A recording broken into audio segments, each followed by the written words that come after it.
ऐसे या जीवाची अंगवणे, ये माया नदीचे उतरणे, हे काहीसे या सारिखे बोलणे, म्हणावे पाप। स्वयं अपने बल पर मैं तैर जाऊंगा, ऐसी कल्पना यदि अल्प शक्ति जीव ने की तो इस माया नदी को तैरकर पार करना संभव होगा।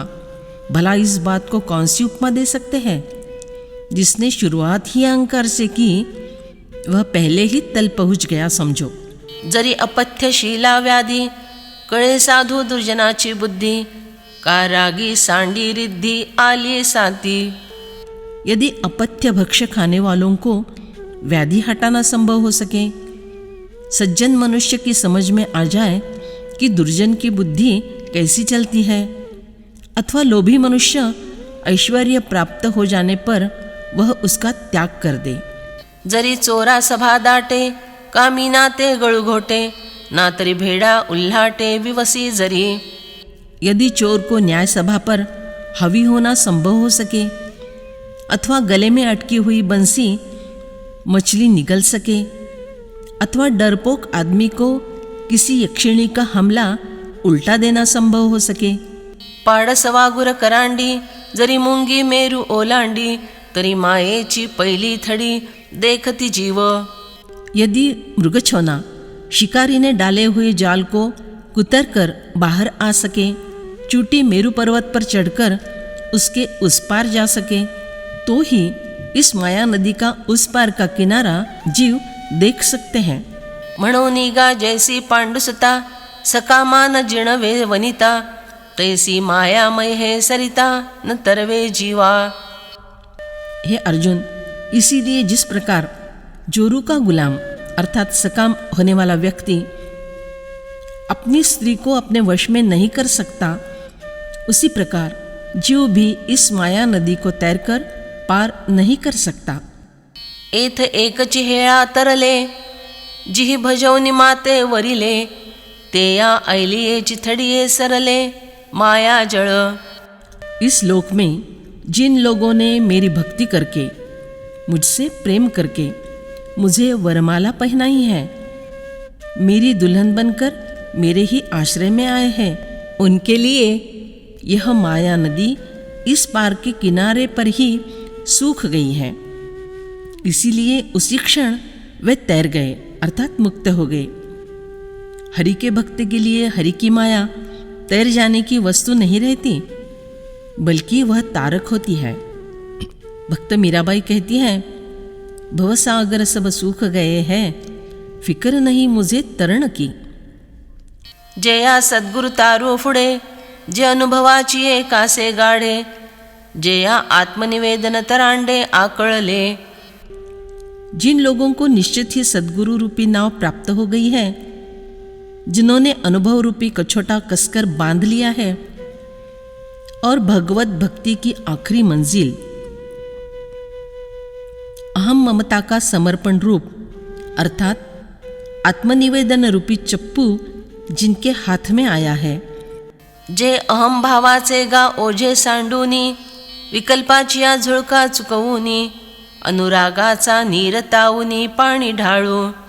अरे जो लोग अहंकार का भारी बोझ फेंककर संकल्प विकल्प रूपी हवा के झोंकों को टालकर आसक्ति रूपी जल का प्रवाह का उतार कितना वेगवान है, यह ठीक से जांच कर प्रेम की गति हमेशा अधोवाहिनी होती है।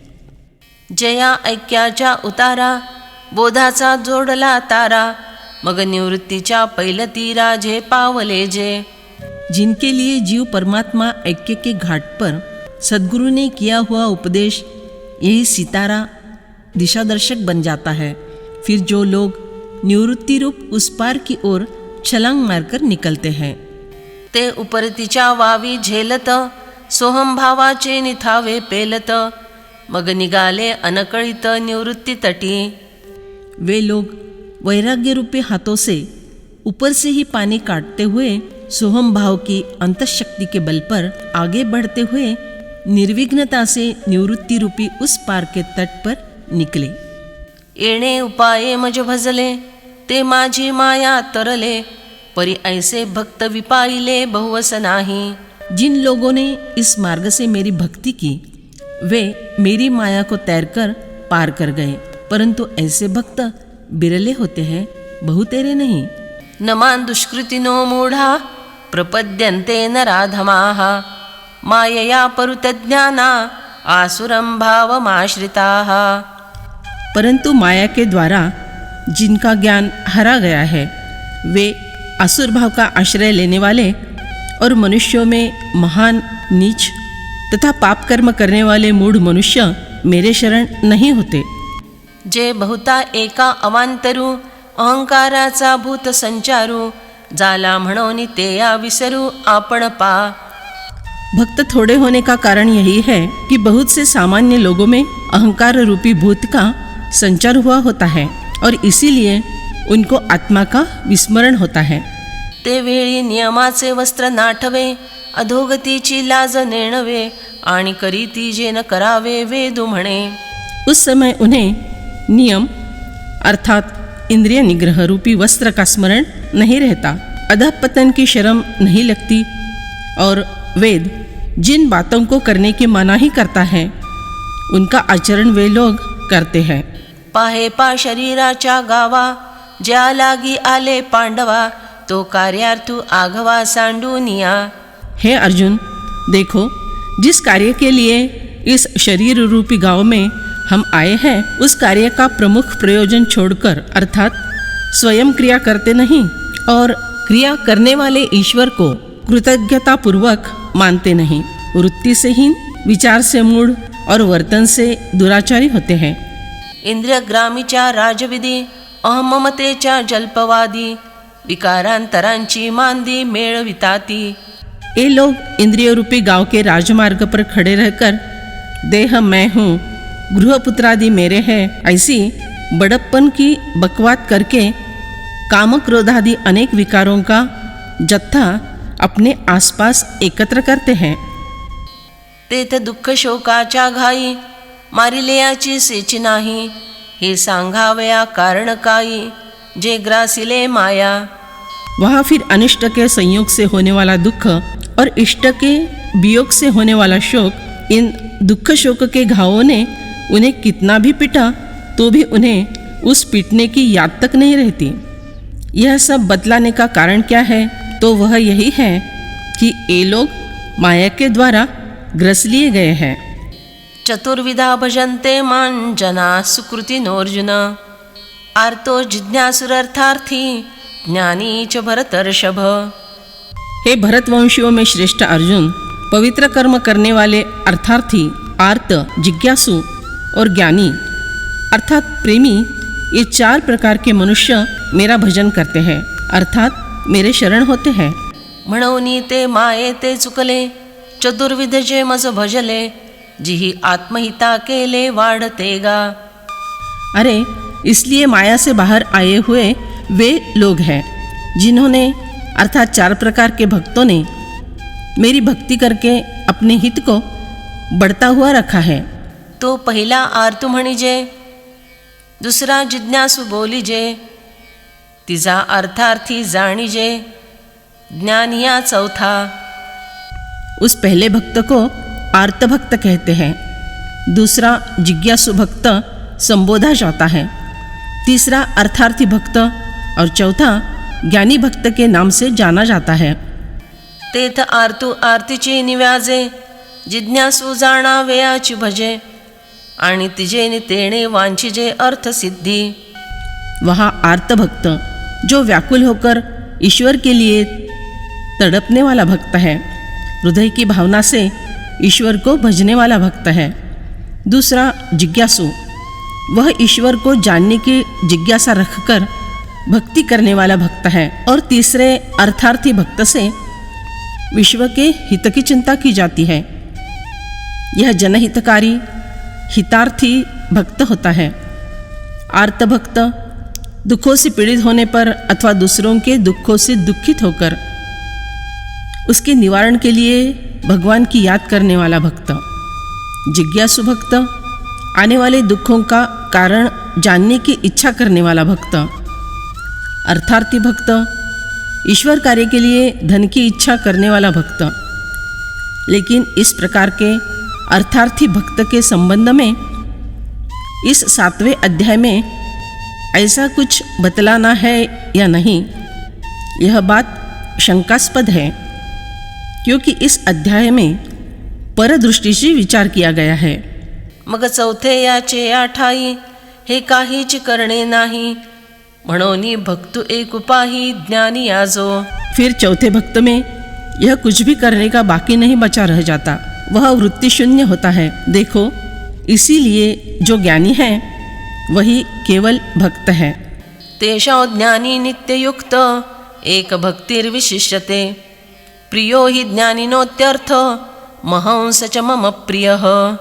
उन 4 भक्तों में मुझ में निरंतर लगा हुआ अनन्य भक्ति वाला ज्ञानी अर्थात प्रेमी भक्त श्रेष्ठ है, क्योंकि ज्ञानी भक्त को मैं अत्यंत प्रिय हूँ और वह मुझे अत्यंत प्रिय है। जे ते या ज्ञानाचे निप्रकाशे, फिटले भेदाचे कडवसे, मग मीची जाला समरसे, तेवीची भक्तु ही। क्योंकि उस ज्ञान रूपी प्रकाश से उसके लिए जीव, जगत, ईश्वर, ब्रह्म इनके परस्पर भेद का अंधकार नष्ट हो चुका होता है। फिर ऐक्य भाव से वह मैं ही मद्रूप हुआ रहता है, उसी प्रकार वह भक्त भी रहता है। देव और भक्त दोनों एक व्यक्ति में ही होते हैं। परी आणिकांची दिठी नावेक, जैसा स्फटुकची आवडे उदक, तैसा ज्ञानी नव्हे कवतिक, सांगता ते। जिस प्रकार सामान्य लोगों की दृष्टि में पल भर के लिए स्फटिक ही पानी की भांति जान पड़ता है, ठीक उसी तरह अन्य लोगों की दृष्टि में ज्ञानी पुरुष उसकी भजन पूजन आदि बाह्य क्रियाओं के कारण मुझसे भिन्न दिखाई पड़ता है, परंतु ज्ञानी वैसा अंतरंग से मुझसे भिन्न नहीं है। यह बात कहने में मुझे बड़ी मौज आती है। जैसा वायु का गगनी विरे, मग वायुपणे वेगळा नुरे, तेवी भक्त हे पैज न सरे, जरी ऐक्या आला। जिस प्रकार वायु आकाश में मिल जाती है, तब फिर वह वायु भाव से, अहम भाव से अलग नहीं रहती, उसी प्रकार यदि ज्ञानी पुरुष मुझ में मिलकर एक रूप हो गया, उसका ज्ञानीपन न रहा हो तो भी उसकी भक्तपन की निश्चित भूमिका लुप्त नहीं होती। तुका झाला पांडुरंग, त्याचे भजन राहीना। परी पवनो हालवनी पाहिजे, तरी गगनाही वेगळा देखिजे, एरवी गगन तो सहजे असे जैसा। परंतु वही वायु यदि पंखे से हिला या चलाकर देखी जाए, तभी वह आकाश से अलग महसूस होती है, नहीं तो स्वाभाविक स्थिति में जिस प्रकार वह आकाश रूप ही रहती है। तैसा शरीरे हान कर्मे, तो भजतसे ऐसा गमे, बरी आंतरे प्रतीति धर्मे मीच जाला। उसी प्रकार ज्ञानी पुरुष देह द्वारा होने वाले कर्मों से भक्ति करता है, ऐसा लगता है, परंतु आंतरिक आत्मानुभव के कारण वह मद्रूप हुआ रहता है। ज्ञानाचे नि उजडेलेपणे, मी आत्मा ऐसे तो जाणे, म्हणोनी मीही तैसाच म्हणे, उचंबळला साता। वह अंतःकरण में ज्ञान का प्रकाश होने से मुझे अर्थात ब्रह्म को अपना आत्मा समझता है, इसलिए मैं भी वैसा ही, ज्ञानी मेरी आत्मा है ऐसा ही प्रेम से गदगद होकर कहता हूँ। हागा जीवा पहिली कडली खुणे, जो पाऊनी वावरो ही जाणे, तो देहाचे निवेगळेपणे काही वेगळा होये। अरे हाँ, जीव के उस पार का जो आत्मरूप है, उसकी प्राप्ति हो जाने पर उस स्थिति में जो पुरुष भक्ति का व्यवहार करना भी जानता है, वह देह की अलगता के कारण क्या मुझसे अलग हो जाएगा? उदारा सर्व एवैते, ज्ञानी त्वात्मैव मे मतम्, आस्थितः हि युक्तात्मा मामेवानुत्तमांगतिम्। पहले कहे हुए सब के सब चारों ही भक्त बड़े उदार श्रेष्ठ भाव वाले हैं, परंतु ज्ञानी अर्थात प्रेमी तो मेरा स्वरूप ही है, ऐसा मेरा मत है, कारण कि वह मुझसे अभिन्न है और जिससे श्रेष्ठ दूसरी कोई गति नहीं है, ऐसे मुझ में ही दृढ़ स्थित है। आपुला लेया हिताचे निलोभे, मजा आवडे तो भक्त झोंबे, परिमीच करी वालभे, ऐसा ज्ञानिया एको। अपना अपना कार्यभाग सध लेने के लोभ से कोई भी पुरुष भक्त बनकर मुझसे लाग लपट करता है। वह भक्त मुझे भाता है, परंतु मैं ही जिस पर प्रेम करता हूँ ऐसा एक ज्ञानी भक्त ही है। सकाम भक्त बहुतेरे होते हैं, परंतु ज्ञानी भक्त कोई एक ही होता है।